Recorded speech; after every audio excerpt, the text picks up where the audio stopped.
दुनिया के 20 सबसे ताकतवर मुल्कों के राष्ट्राध्यक्ष भारत में हैं। G20 सम्मेलन के अध्यक्ष और मेजबान के तौर पर भारत ने अपने मेहमानों के स्वागत में कोई कोर कसर नहीं छोड़ी है। भारत पहली बार G20 सम्मेलन की अध्यक्षता कर रहा है। देश की राजधानी नई दिल्ली को दुल्हन की तरह सजाया गया है। भारत की संस्कृति की छाप भी तैयारियों में देखने को मिल रही है। G20 देशों का भारत में आना बेहद महत्वपूर्ण वैश्विक घटना है।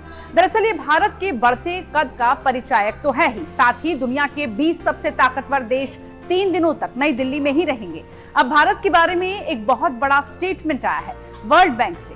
वर्ल्ड बैंक ने भारत सरकार की तारीफ करते हुए कहा कि मोदी सरकार ने 6 साल में वो काम कर दिया जिसमें 47 साल लगने वाले थे।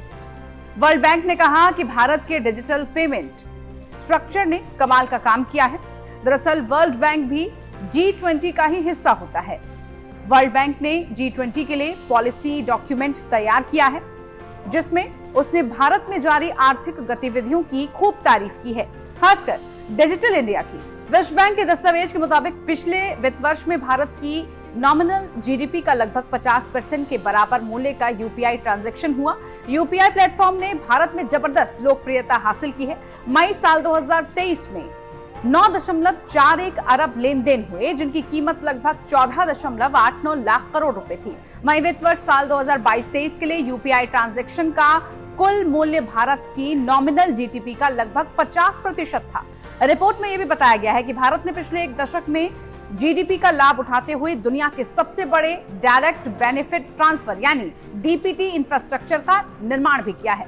रिपोर्ट ये भी कहती है कि इस पहल ने 53 केंद्रीय मंत्रालयों से 312 प्रमुख योजनाओं के माध्यम से सीधे लाभार्थियों के खाते में 361 अरब डॉलर यानी करीब 30,000 अरब रुपए का ट्रांजैक्शन सुलभ कर दिखाया है। मार्च 2022 तक इसने कुल 33 अरब डॉलर का बचत की है, जो जीडीपी के लगभग 1.14% के बराबर रहा। वहीं प्रधानमंत्री जन धन योजना बैंक खातों की संख्या लॉन्चिंग के वक्त से 3 गुना से ज्यादा हो गई। मार्च 2015 में 14.72 करोड़ जनधन बैंक खाते थे, जो जून साल 2022 तक 46.20 करोड़ हो गए। इनमें 56% यानी 26 करोड़ से अधिक बैंक खाते महिलाओं के हैं। यानी भारत के डिजिटल इंडिया की धूम अब पूरी दुनिया में छाई हुई है।